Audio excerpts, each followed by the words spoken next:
Ata, Bax mən bunu da almaq istəyirəm. canım. Vaxt da gəlib çatıb. Hələ bir həll yolunu tapa bilməmişik. Hay kızım, hay kızım. Sen atanı bize kalırsan. Akşamdan danışmışam. Bir qəşəng bir yer tapmışam. Harada? Avtozirvə kredit. Ha. Dünən akşamdan danışmışam. Uşaqsa.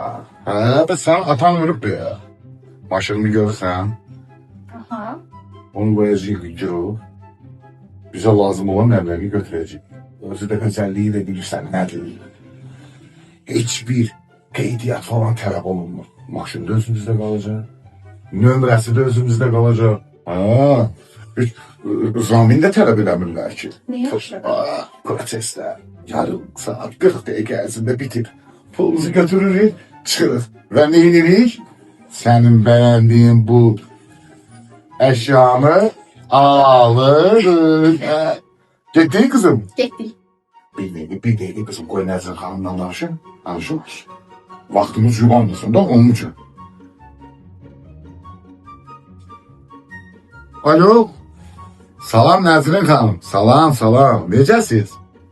Ha, dünən akşam danışmışdım sizinle. Ha, mənim maşınım var. Ha, demiştim. Kızımın cehizliğine bağlı biraz maliyyədə çətinliklər. Ha. Gələk. Allah sizden razı olsun. Ben. Ya, uzadı yarım saate yanınızda. Hele diyor kızım. Ettik. Nəzrin xanım geldik.